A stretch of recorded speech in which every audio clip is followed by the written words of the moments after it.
नमस्कार, स्वागत है आप सभी का यूट्यूब चैनल पर। तो एक बार फिर से एक धमाकेदार सेट आप लोगों के सामने प्रस्तुत है। तो बिहार शिक्षक बनने की तैयारी जो हमारी चल रही है उसमें आज ये प्रैक्टिस सेट हमारा 9th होगा और इसमें इतने महत्वपूर्ण प्रश्न दिए हुए हैं जो कि एग्ज़ाम की दृष्टि से बहुत ही महत्वपूर्ण है। तो चलिए बढ़ते हैं हम लोग बिना देरी किए हुए। और फ्रेंड्स, नया चैनल है तो आप लोगों के सपोर्ट की बहुत ज़रूरत है। तो जो भी आप लोग नए हो तो चैनल को सब्सक्राइब करके बेल आइकन को दबाना ना भूलें। बढ़ते हैं हम लोग।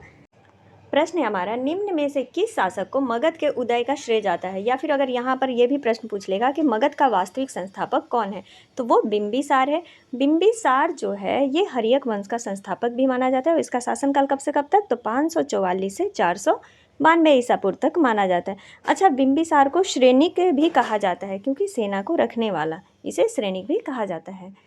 दूसरा प्रश्न है हमारा, बिहार की स्थापना कब की गई थी? तो बिहार की स्थापना कब की गई थी? 1912 ईस्वी में। बंगाल प्रेसिडेंसी से 22 मार्च 1912 को ही बिहार को अलग करने की बात कही गई थी।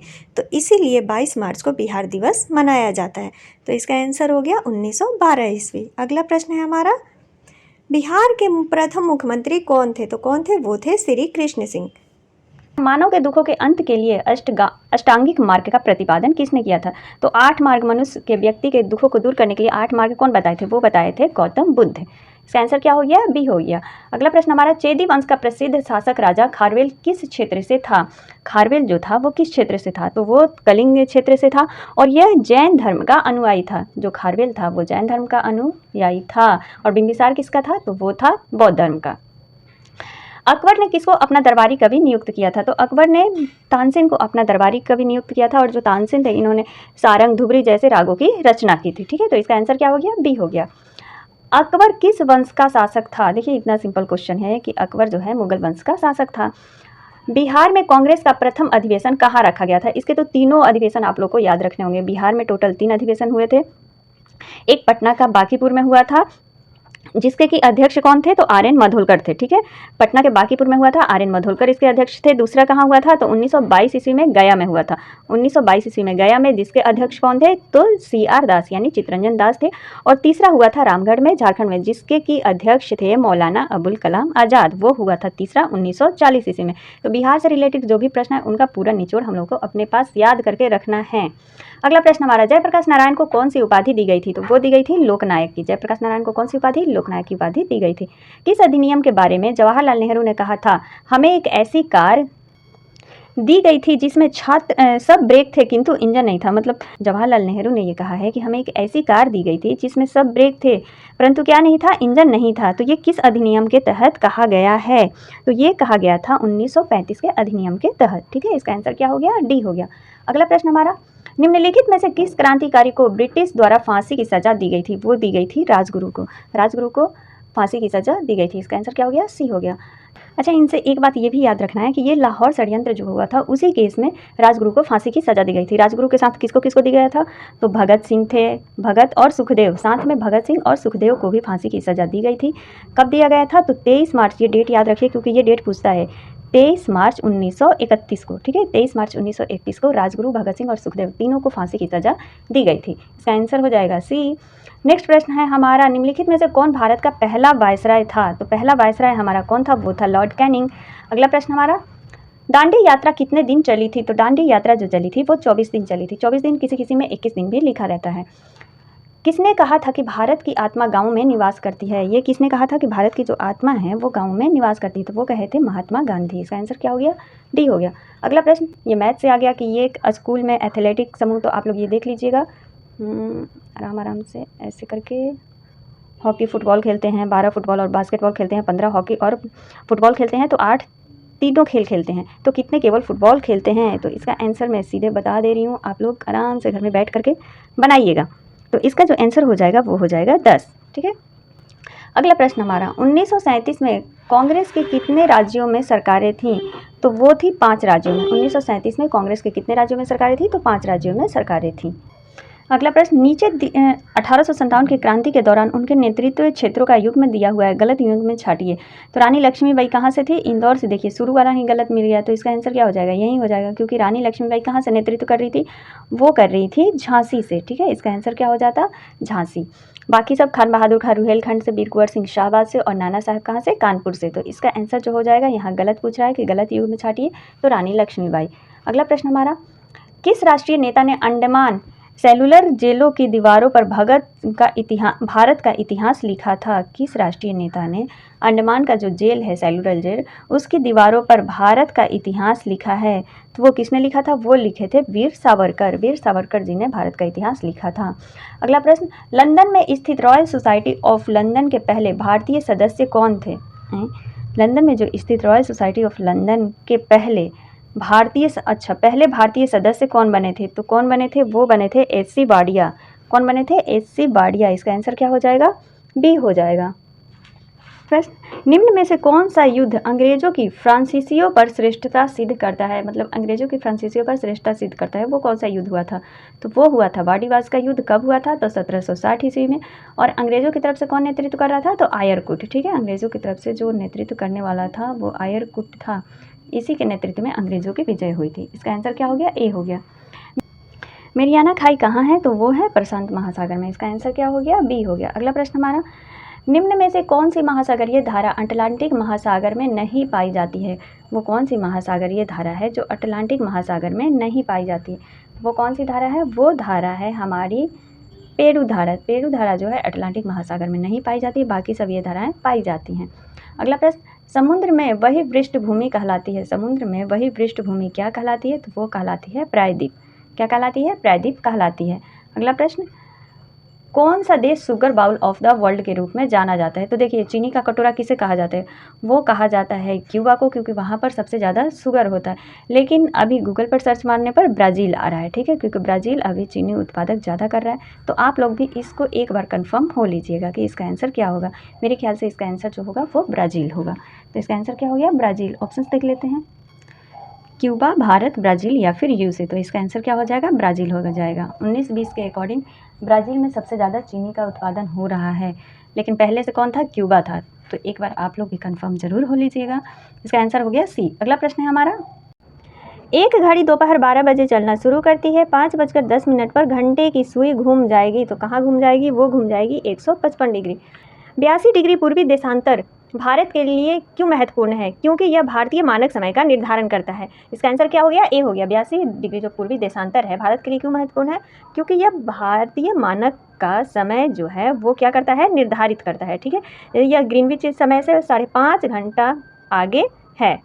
इसका आंसर क्या हो गया? ए हो गया। अगला प्रश्न हमारा, निम्नलिखित जिलों में कौन सा भारत की अंतर्राष्ट्रीय सीमा पर स्थित है? यहाँ पूछ रहा है कि निम्नलिखित में जिलों में कौन सा, ये जिला सारे दिए हुए, कौन सा जिला जो है अंतर्राष्ट्रीय सीमा पर स्थित है? तो इसका आंसर हो जाएगा किन्नौर। किन्नौर जो है अंतर्राष्ट्रीय सीमा पर स्थित है।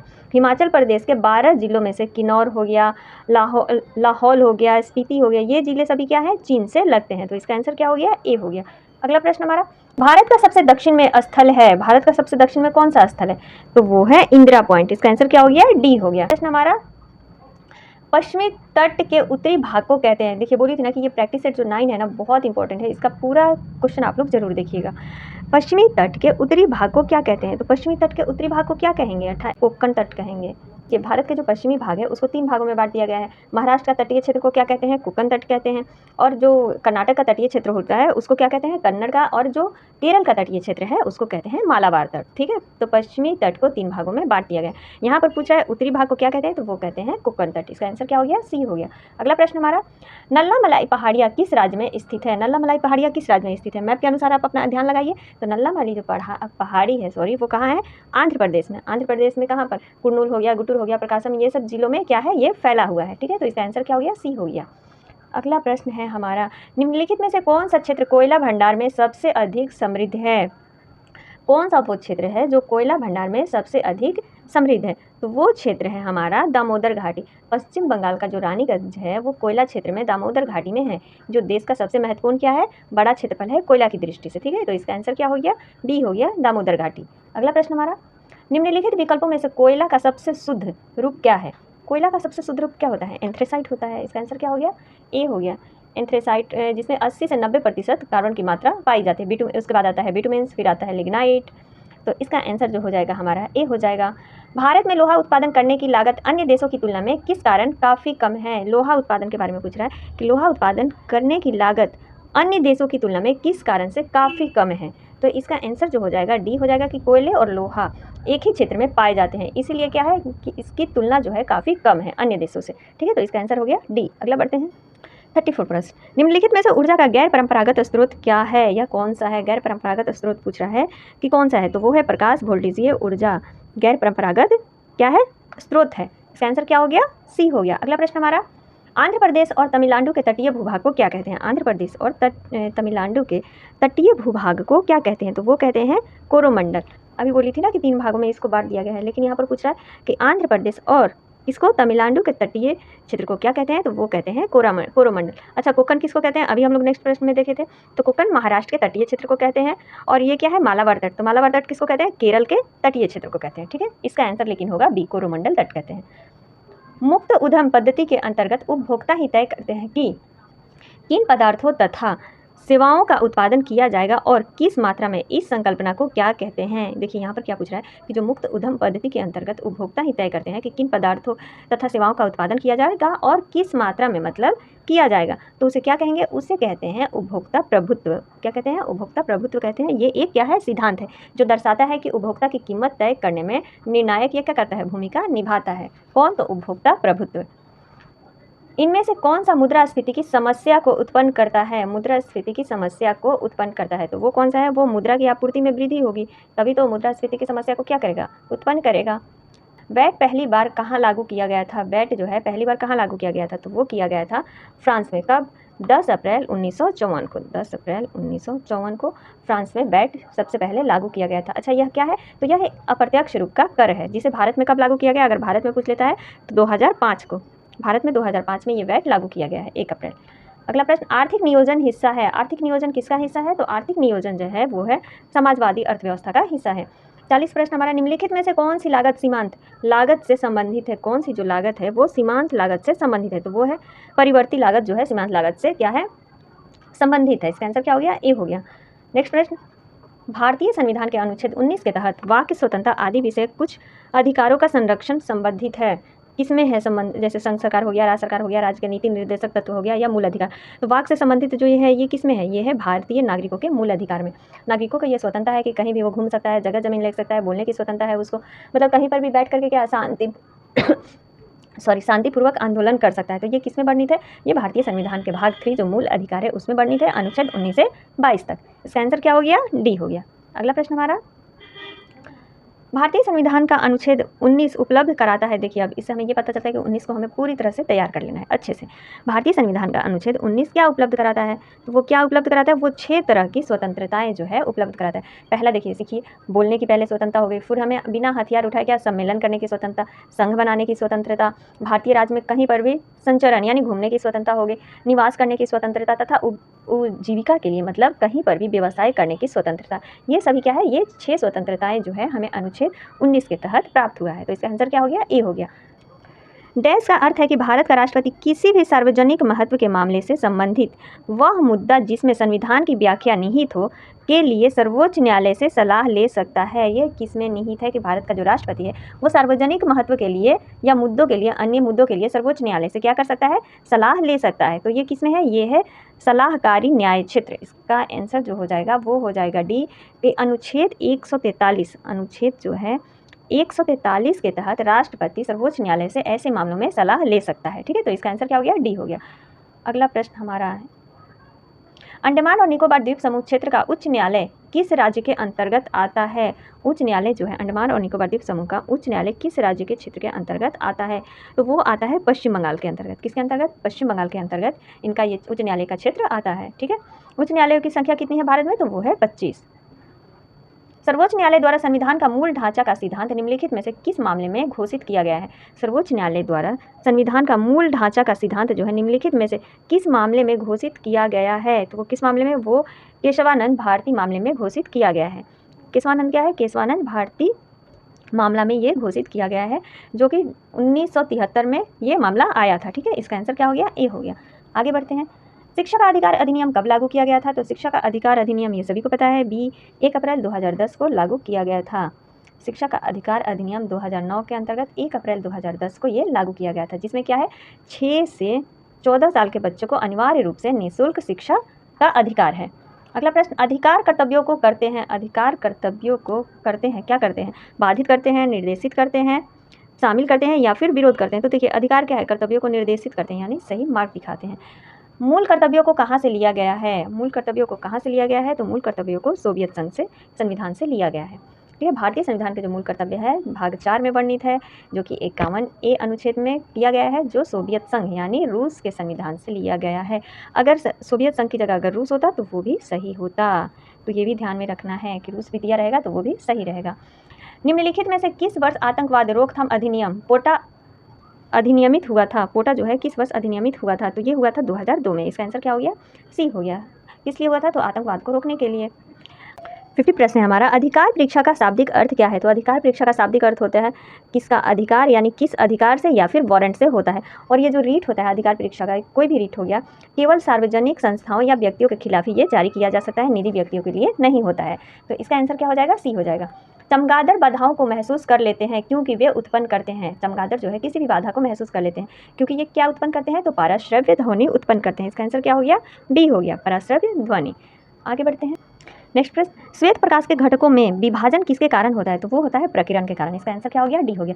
निम्नांकित में कौन ओमिक चालक है? ओमिक चालक है तो कौन है? वो है चांदी। चांदी जो है ओमिक चालक है। अगला प्रश्न, निम्न में से कौन सा अम्ल सौम्य अम्ल के नाम से जाना जाता है? निम्न में से कौन सा अम्ल जो है सौम्य अम्ल के नाम से जाना जाता है? तो वो कौन सा अम्ल होगा? वो अम्ल होगा बेरिक अम्ल। कौन सा अम्ल? बेरिक अम्ल जो होगा किसके नाम से जाना जाता है? सौम्य अम्ल के नाम से जाना जाता है। आंसर हो गया डी। जल का अधिकतम घनत्व होता है, तो जल का अधिकतम घनत्व क्या होता है? 4 डिग्री सेल्सियस पर। डैश के बहुलीकरण द्वारा पीवीसी प्राप्त होता है। किसके बहुलीकरण के द्वारा पीवीसी जो है वो प्राप्त होता है? तो वो होता है हमारा विनाइल क्लोराइड के द्वारा। किसके द्वारा? विनाइल क्लोराइड के द्वारा जो है बहुलीकरण द्वारा पीवीसी प्राप्त होता है। मानव कंकाल तंत्र कुल कितने अस्थियों से मिलकर बना है? तो मानव कंकाल जो तंत्र है वो कुल कितने अस्थियों से? 206 अस्थियों से मिलकर बना है। निम्नलिखित में से मानव शरीर में जल की मात्रा को संतुलित करने हेतु उत्तरदायी है। जल को संतुलित करने के लिए कौन सा कारक उत्तरदायी है? हृदय, यकृत, वृक्क या फिर फेफड़ा। तो वो कौन सा कारक होगा? वो होगा जो वृक्क है हमारा, वो उत्तरदायी होता है जल को क्या करने के लिए? संतुलित करने के लिए। निम्नलिखित में किसका अपशिष्ट पदार्थ यूरिक अम्ल है? किसका अपशिष्ट पदार्थ जो है यूरिक अम्ल है? तो वो है पक्षी का। पक्षी का जो है क्या होता है? अपशिष्ट पदार्थ यूरिक अम्ल होता है। दांतों के क्षरण को कम करने हेतु अधिकतर टूथपेस्ट में क्या होता है? अच्छा, दांतों के क्षरण को कम करने हेतु अधिकतर टूथपेस्ट में क्या होता है? तो वो होता है हमारा फ्लोराइड। फ्लोराइड दंतवल्क जो होता है वो अधिकतर टूथपेस्ट में यूज़ किया जाता है। निम्न में से कौन सा प्रकृति संख्या का वर्ग नहीं हो सकता? मैथ का आ गया प्रश्न, आंसर ही बता देते हैं कौन सा नहीं हो सकता है। वो हो सकता है बी। इसका आंसर क्या हो गया? बी हो गया। गांधी इरविन समझौता भारत के निम्नलिखित में से किस आंदोलन से संबंधित है? गांधी इरविन समझौता जो है भारत के किस आंदोलन से संबंधित है? तो वो है सविनय अवज्ञा आंदोलन से। इसका आंसर क्या हो जाएगा? डी हो जाएगा। ठीक है, गांधी इरविन समझौता कब हुआ था? तो 1931 ईस्वी में महात्मा गांधी और लॉर्ड इरविन के बीच हुआ था। अगला प्रश्न, निम्नलिखित में से किसने एक नीति तैयार की जिसे डॉक्ट्रिन ऑफ लैब के नाम से जाना जाता है, यानी व्यापक सिद्धांत? तो वो किसने चालू किया था? वो किया था लॉर्ड डलहौजी ने। इसका आंसर क्या हो जाएगा? ए हो जाएगा। स्वराज शब्द का प्रयोग सबसे पहले दादा भाई नौरोजी ने डैश में आयोजित कांग्रेस अधिवेशन में किया था। अच्छा, तो सबसे पहले वो कहाँ किए थे? अच्छा, दादा भाई नौरोजी ही थे जो कि 3 बार क्या बने थे? कांग्रेस के अध्यक्ष बने थे। 64 का जो आंसर हमारा होगा वो होगा बी। 1906 में कलकत्ता के अधिवेशन में इन्होंने सबसे पहले स्वराज शब्द का प्रयोग किया था। इसका आंसर क्या हो गया? बी हो गया। अगला प्रश्न हमारा, भारत छोड़ो प्रस्ताव को स्वीकृति देने के लिए अखिल भारतीय कांग्रेस समिति AICC की बैठक डैश सत्र में आयोजित की गई थी। कब भारत छोड़ो प्रस्ताव को स्वीकृति देने के लिए अखिल भारतीय कांग्रेस की जो समिति थी की बैठक वो कब शुरू की गई थी? वो कब की गई थी? वो की गई थी बॉम्बे में। कहाँ आयोजित की गई थी? तो बॉम्बे में आयोजित की गई थी। किसका कथन है कि यदि कोई शासकीय निर्देशक तत्वों की अवहेलना करता है तो निश्चित रूप से इसके लिए उसे जनता के प्रति उत्तरदायी होना पड़ेगा। जनता के लिए क्या करना पड़ेगा? उत्तरदायी होना पड़ेगा। तो ये किसका कथन है? तो ये कथन है हमारा डॉक्टर भीमराव अंबेडकर का। किसका कथन है? डॉक्टर भीमराव अंबेडकर का। अगला प्रश्न, 1857 के विद्रोह के दौरान लखनऊ का शासक कौन था? तो वो थी बेगम हजरत महल थी। ठीक है, इसका आंसर क्या हो गया? सी हो गया। और ये भी प्रश्न पूछता है कि जो 1857 की क्रांति है, लखनऊ से किसने वहाँ के जो आंदोलन है उसको संभाला था? तो वो बेगम हजरत महल ही थी जिन्होंने वहाँ के कार्यभार को संभाला था। निम्नलिखित में से किसने 1947 में भारत और पाकिस्तान के बीच अंतर्राष्ट्रीय सीमाओं को सीमांकित करने के लिए गठित 2 सीमाओं आयोग का नेतृत्व किया था? तो वो किए थे सिरिल रेडक्लिफ। रेडक्लिफ के ही नाम पर जो भारत और पाकिस्तान की सीमा है उसको क्या कहते हैं? रेडक्लिफ के नाम से जाना जाता है। 1940 में विनोबा भावे ने व्यक्तिगत सत्याग्रह कहाँ से आरंभ किया था? 1940 ईस्वी में जो है विनोबा भावे ने व्यक्तिगत सत्याग्रह कहाँ से शुरू किया था? तो वो कहाँ से किए थे? वो किए थे पवनार, महाराष्ट्र से। इसका आंसर क्या हो गया? सी हो गया। व्यक्तिगत सत्याग्रह के तहत तीसरे सत्याग्रही कौन थे? तीसरे सत्याग्रही कौन थे? तो व्यक्तिगत सत्याग्रह के तहत तीसरे सत्याग्रही कौन थे? वो थे ब्रह्मदत्त। इसका आंसर क्या हो गया? बी हो गया। और दूसरे सत्याग्रही अगर पूछ रहे तो वो थे जवाहरलाल नेहरू। ये कब शुरू किया गया था? तो 1940 ईस्वी में व्यक्तिगत सत्याग्रह आंदोलन शुरू किया गया था। इसका आंसर जो हो जाएगा तीसरा पूछा है तो वो हो जाएगा ब्रह्मदत्त। अगला प्रश्न हमारा, भारत के निम्नलिखित क्षेत्रों में से ग्रेट इंडियन हॉर्नबिल के अपने प्राकृतिक आवास में पाए जाने की सबसे अधिक संभावना कहाँ है? ग्रेट इंडियन हॉर्नबिल जो है ये कहाँ सबसे ज़्यादा पाए जाने की संभावना है इसकी? तो इसकी पाए जाने की सबसे अधिक जो संभावना है वो है पश्चिमी घाट में। किसका? Great Indian hornbill. याद कर लीजिए, ग्रेट इंडियन हॉर्नबिल कहाँ पाया जाएगा? सबसे अधिक पाए जाने की संभावना है पश्चिमी घाट में। इसका आंसर क्या हो गया? डी हो गया। यदि आप घड़ियाल को उसके प्राकृतिक आवास में देखना चाहते हैं तो निम्नलिखित में से किस स्थान पर जाना सबसे सही है? यदि प्राकृतिक आवास में हम घड़ियाल को देखना चाहते हैं तो कहाँ सबसे जाना सबसे उचित रहेगा? तो वो रहेगा चंबल नदी में। चंबल नदी में सबसे ज़्यादा घड़ियाल पाए जाते होंगे। एन स्ट्रिप्स शब्द कभी कभी समाचारों में किस संदर्भ में देखा जाता है? तो किस संदर्भ में देखा जाता है? वो देखा जाता है बाघ अभ्यारण्यों के रख रखाव के संदर्भ में यह शब्द देखा जाता है। ठीक है, इसका आंसर क्या हो गया? बी हो गया। जैव ऑक्सीजन मांग किसके लिए एक मानक मापदंड है? तो किसके लिए वो है? जलीय पारिस्थितिकी तंत्रों में प्रदूषण के मापन के लिए। इसका आंसर क्या हो गया? सी हो गया, मानक मापदंड है। अगला प्रश्न हमारा, निम्नलिखित राज्यों में से किस एक में पंखुई वन्यजीव अभ्यारण्य अवस्थित है? पंखुई वन्यजीव अभ्यारण्य कहाँ अवस्थित है? तो वो है अरुणाचल प्रदेश। इसका आंसर क्या हो गया? ए हो गया। अगला प्रश्न हमारा, विक्रमशिला गंगेटिप डॉल्फिन अभ्यारण्य बिहार के किस जिले में स्थित है? तो विक्रमशिला जो गंगेटिप क्या है डॉल्फिन अभ्यारण्य है वो बिहार के भागलपुर जिले में स्थित है। नेक्स्ट प्रश्न, निम्न में से कौन सा भारत के निर्वनीकरण का प्रभाव नहीं है? ऑप्शंस देख लीजिए। पर्वतीय क्षेत्रों में जल स्रोत का सूखना, जैव विविधता की हानि, अगला है नगरीकरण या फिर मृदा अपरदन। तो इसका आंसर हो जाएगा नगरीकरण जो है। कौन सा बाघ राज्य कहा जाता है? कौन सा जो है बाघों का राज्य कहा जाता है? तो वो कहा जाता है मध्य प्रदेश। इसका आंसर क्या हो गया? डी हो गया। अगला प्रश्न हमारा, निम्न में से व्याघ्र अभ्यारण्य कौन सा नहीं है? व्याघ्र अभ्यारण्य पूछ रहा है कि बाघों का अभ्यारण्य जो है वो निम्न में से कौन सा नहीं है? तो वो काजीरंगा जो है बाघों का अभ्यारण्य नहीं है। काजीरंगा जो है वो गैंडा के लिए प्रसिद्ध है। ये कहाँ है? तो ये है असम में। और कान्हा कहाँ है? तो कान्हा जो है किसली राष्ट्रीय उद्यान, ये मध्य प्रदेश में है। रणथंभौर तो नाम से ही पता चल रहा है कि राजस्थान में होगा, बाघ के लिए होगा, जबकि काजीरंगा जो है गैंडा के लिए प्रसिद्ध है, असम में है। अगला प्रश्न हमारा, भारत के किस राज्य का सर्वाधिक क्षेत्र वन आच्छादित क्षेत्र है? वन आच्छादित है। 80 का आंसर क्या हो जाएगा? मध्य प्रदेश। मध्य प्रदेश जो है सबसे अधिक वन आच्छादित प्रदेश है। इसका आंसर हो गया डी। कत्था बनाने हेतु किस पेड़ की लकड़ी का प्रयोग किया जाता है? तो कत्था बनाने हेतु किस लकड़ी का प्रयोग? खैर का प्रयोग किया जाता है। भारत में कुल क्षेत्रफल में वनों का क्षेत्रफल कितना है? तो देखिए इसका आंसर जो हो जाएगा वो हो जाएगा 21 पॉइंट जो है 67, 21.67। ये 2019 के अकॉर्डिंग है। लेकिन अभी जो देश में कुल वनावरण और वृक्षावरण जो है वो 24.56% है, 24.56% है। लेकिन यहाँ पर आंसर में दिया हुआ है डी। तो आप लोग अभी वर्तमान में अभी अपडेट हो लीजिएगा कि वन क्षेत्रफल कितना है। ठीक है, 82 का आप लोग क्वेश्चन जरूर देख लीजिएगा। सुमेलित कीजिए, सागौन, हिमालय की तराई, देवदार, सुंदरी, सिंकोना, ये सबको क्या करना है? सुमेलित करना है कि कौन सा वृक्ष जो है कहाँ पर पाया जाता है। ठीक है, तो ए का क्या हो जाएगा? सागौन कहाँ पाया जाता है? वो तो पाया जाता है हिमालय की तराई में ही। सागौन कहाँ पाया जाता है? हिमालय की तराई में। देवदार वृक्ष कहाँ पाया जाता है? तो देवदार पाया जाता है हिमाचल के उच्च में।